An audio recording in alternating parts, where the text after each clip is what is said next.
Do you know the Federal Reserve Bank of Chicago issued a 38-page report stating that Americans who pay extra principal payments against their mortgages are making the wrong choice? They call it a misallocation of funds, that you could reap a substantial gain if you didn't do that.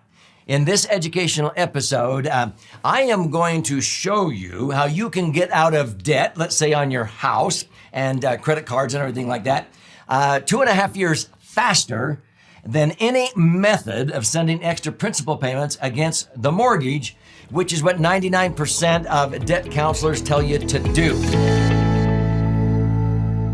So I'm Doug Andrew, and I've been a financial strategist, retirement planning specialist now for 5 decades. I've been very blessed during that 50 years to have authored thus far 12 best-selling books. I'm so grateful for the receptivity of those books.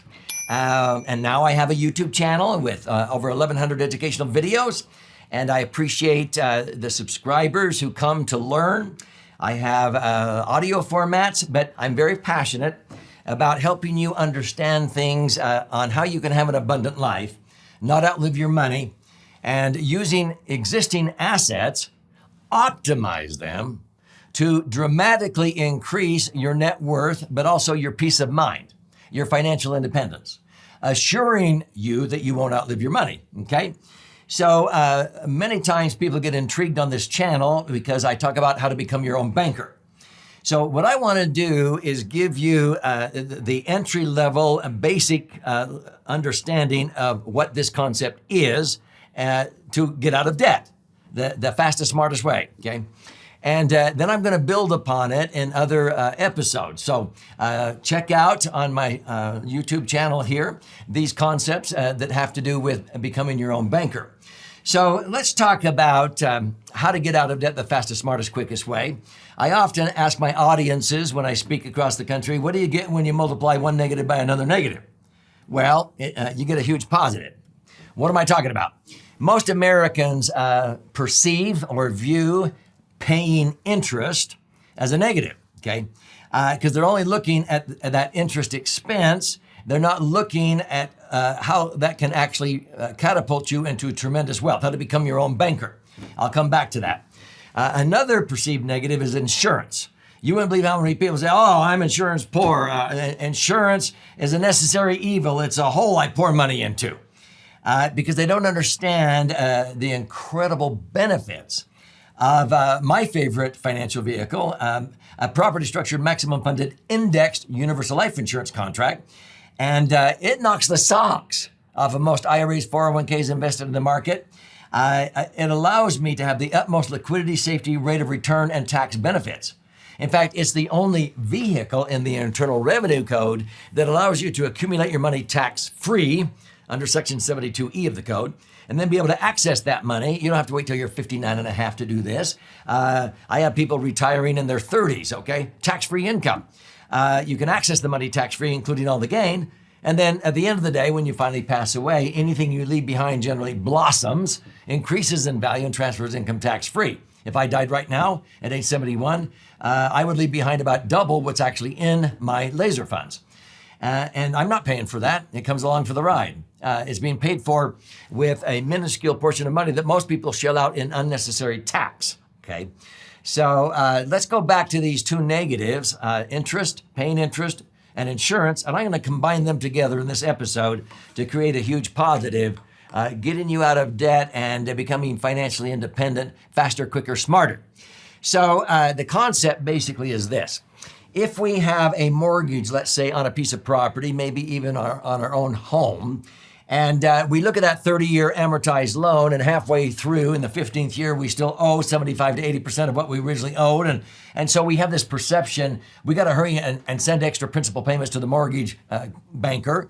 And when you're doing that, it's almost like, here, Mr. Banker, is an extra 100 or 200 bucks this month. Don't pay me any interest on that. If I need it back, I'll borrow it back on your terms and prove there's a need why I should have it. Now, it sounds sort of stupid when I say it that way, but that's what you're doing. Because you're sending extra principal because you're trying to cut a perceived cost. Because you don't realize that paying interest can actually make you wealthy. That's why banks pay interest. That's why credit unions, that's why insurance companies do that. And so they would wither up and die if they stopped paying interest. A bank or credit union, when you deposit money in there, is in a lended position. They're paying you 1%, 2%, 3% or whatever. They'll turn around and loan it back to you again at 7%, 8%, or 9%. That spread or that arbitrage makes them billions and trillions of dollars. It's actually an infinite rate of return, but because they're doing it not even on their own money. It's OPM, other people's money. But even if they paid you 3%, and they turned around and loaned you money on an equity line at 6%, how much more is 6 than 3? Don't say 3. They're making 100% more than the cost of the funds. They pay you on $1 million at 3% interest. They're paying you 30 grand in interest. They're turning around and loaning back that million at 6% and making 60 grand. 60 grand minus 30 grand that's 100% more. Again, would you hire somebody for $30,000 that made you an extra $60,000? Well, truth be known, I actually usually make 9% versus paying 3%. But see, this is the perceived negative, whereas over here, if I keep my money liquid and safe over in this right-hand pocket, so to speak, I'm talking about my assets, then this is not just sitting dormant in a vault. Banks don't put your money in a vault. No, they put it to work. I'm going to do the same thing, and the best place for me to put my money to work to pass the liquidity, safety, rate of return test, and tax advantage test with flying colors is a laser fund. That's why it's called that. Laser is an acronym that stands for Liquid Asset Safety Earning Returns. And so this is compounding tax-free, and I've averaged, between 7 to 10% net cash on cash for, since 1980.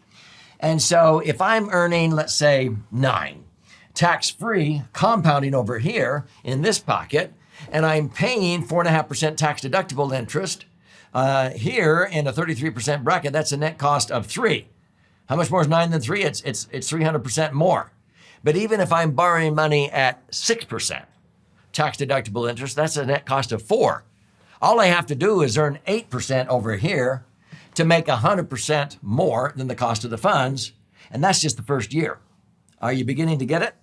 So let's go back to this whole concept of out of debt. I've helped thousands of people get out of debt. But when I start talking about this, I'll mention that there's smart and quick ways to get out of debt. Smarter and quicker ways, but the smartest and quickest way is not any way, shape, or form sending extra principal payments to the mortgage company. And then people want me to prove that mathematically. Yeah, because math doesn't lie. Well, first of all, I want you to understand my definition of out of debt before I proceed any further. Because most people, when I say, well, how do you define out of debt? They say, well, I don't owe anything. Well, okay, but my definition is different. I define being out of debt, or I consider myself out of debt, based on that previous slide, when I have enough assets that are liquid safe, okay, earning a rate of return greater than the cost of the funds. When I have enough liquid assets in this pocket that anytime with an electronic funds transfer or phone call, I could transfer that money and totally pay off all my debt, I am out of debt. My assets far exceed my liabilities, and they're liquid and safe that I could pay off the debt that fast. I am out of debt. Now, that's my definition. But why do I do that? Because why would I fire an employee that's making me 3 times what they're costing me? I will continue to grow wealth. If I take the money out of here and pay it off over here, I just cut my assets in half. If I keep them separated, I've doubled them, okay? A lot of people don't understand this. So let's talk about these different ways. Before going into the 3 scenarios, good, better, best, let's make sure you understand the difference between preferred and non-preferred interest expense. If I have 2 couples making $72,000 and one has $12,000 of interest expense a year, but it's on cars and credit cards, they can't deduct it. They only have $60,000 available before tax, but they still have to pay taxes on the full $72,000. Okay, because that's non-preferred interest. It's not deductible.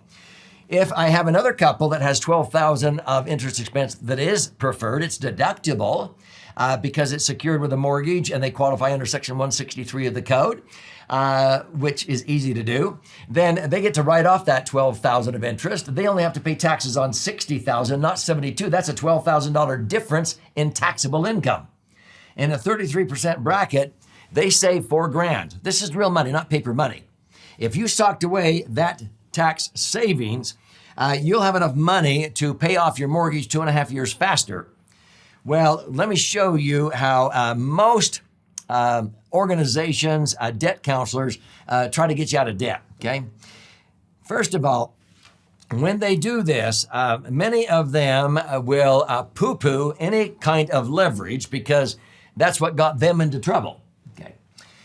Many financial advisors you see on TV, they pound the key out of debt, out of debt, out of debt because they were leveraged, and then we had a downturn in the real estate market or the stock market, and they had no liquidity. Leverage wasn't the problem. Leverage without liquidity. It was lack of liquidity that was the problem.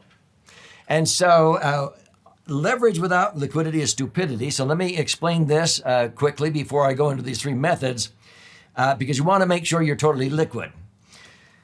If I have $500,000 and I can go buy a $500,000 rental home for cash, okay, what's leverage? Well, it's taking that $500,000 and buying 5 rental homes and only tying up 20% in down payments, but now you're borrowing, leveraging a $400,000 mortgage on 5 properties. Now I have a lot of debt, but I have no liquidity. If all of a sudden you have vacancies, then you do not have the wherewithal to make the mortgage payments because you lack liquidity. So what do? Well, I've never paid a down payment for any piece of property I've acquired. I've satisfied down payments, but not with my money. I always take out an 80% loan to value in a first mortgage because that's the lowest rate. But then I usually borrow on a second and third mortgage the last 20% of the equity. If you have good credit, you can borrow 100%. So I keep none of my money tied up in the property. I am leveraged, but I keep fully liquid so that I have all of my money safely tucked over here in a laser fund, which is totally liquid, compounding tax-free at a rate of return, triple the net cost of the mortgage. So if I have vacancies, I just peel off 1/3 of what I'm earning on my cash and I can make the mortgage payment, okay? But if you have it all tied up, you're leveraged without liquidity, you have no choice. You have to hurry and sell the property or it gets foreclosed on. And you just lost all of those 20% down payments. I've seen this happen over and over again. Okay, so let's go into 3 different scenarios.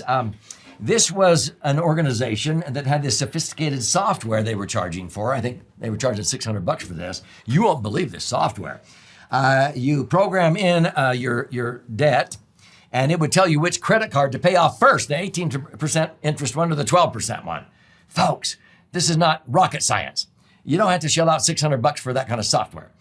So what this would do is you would start allocating your discretionary dollars to pay off the highest interest credit card, and then you take all of that when that was paid off, and you go to the next credit card, then your car loan, and then towards your house mortgage.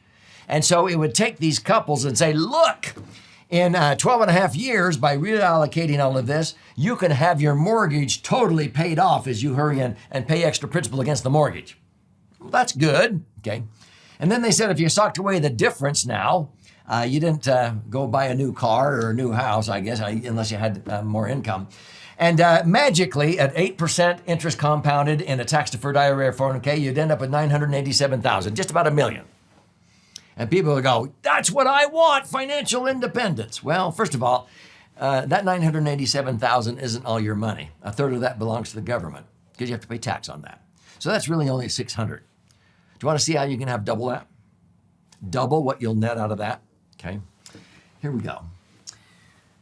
If I take that money that I would be paying against those credit cards, okay, and my mortgage, and I put it over here in a compounding account tax-free, if I'm earning a rate of return greater than the net cost of that payment, okay, I am earning compound interest over here greater than the net cost of the funds, okay? Doing that, I have enough money in my laser fund over here in my right-hand pocket in 10.2 years, usually sooner than that.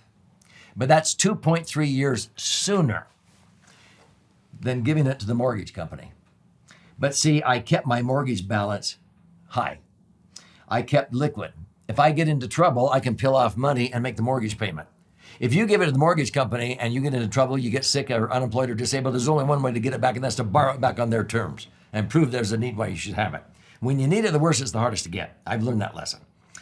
So when I have enough money in 10.2 years, I can take it out of this pocket and pay off the mortgage, and then I can sock away the difference, and I'll end up with $1,245,000.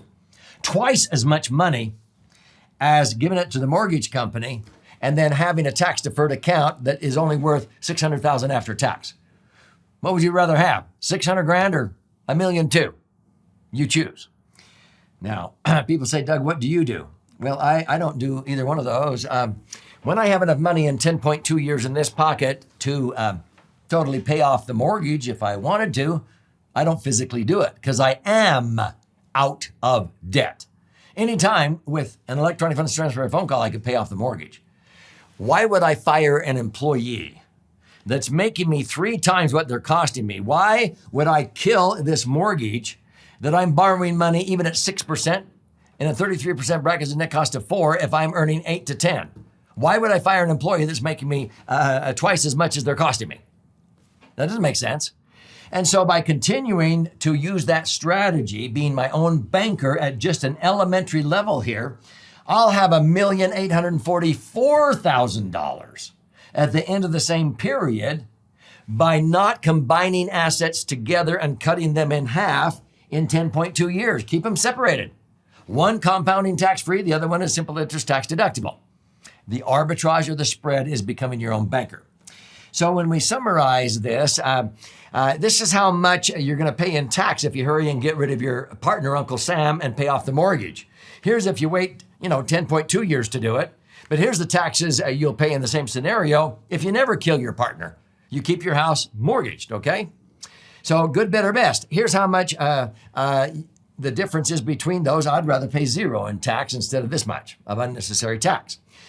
But in the good way, you come out ahead of $500,000. The better way, you come out ahead $750,000. But the best way, $1,250,000 is your net profit. You're calculating what did you pay in mortgage payments versus how much more did it make you because you had $1.8 million minus that equals $1,242,000 profit. Math doesn't lie. So that's the difference between good, better, and best. I would rather have $1,242,000 and have full access to that money than to have it tied up in the property. And the only way I can get it is to borrow it back on their terms or sell the property. Does that make sense? So do you know the Federal Reserve Bank of Chicago back in 2006 issued a 38-page report in response to my then best-selling book, Misfortune 101? In the book, I proved what I've been talking about here. And so they commissioned 3 financial gurus with the Federal Reserve Bank of Chicago to put out a white paper, a research paper on the trade-off between making mortgage prepayments versus putting that money in some form of tax-deferred retirement account. Mine's tax-free in a laser fund. They only used a tax-deferred account. And they came up with these 4 conclusions. Americans are making the wrong choice if they're sending extra principal payments against their mortgages. They called it a misallocation of funds. Hello? They said if you changed your allocation of funds, you'd reap a substantial gain. Instead of sending it to the mortgage company, put it in a compounding account tax-free. And they called this a rather conservative way of optimizing retirement wealth. And they verified, yep, you can pay it off and end up with, $500,000, or you can continue to be your own banker and end up with $1.8 million, netting $1,250,000. It's the same money. Which would you prefer?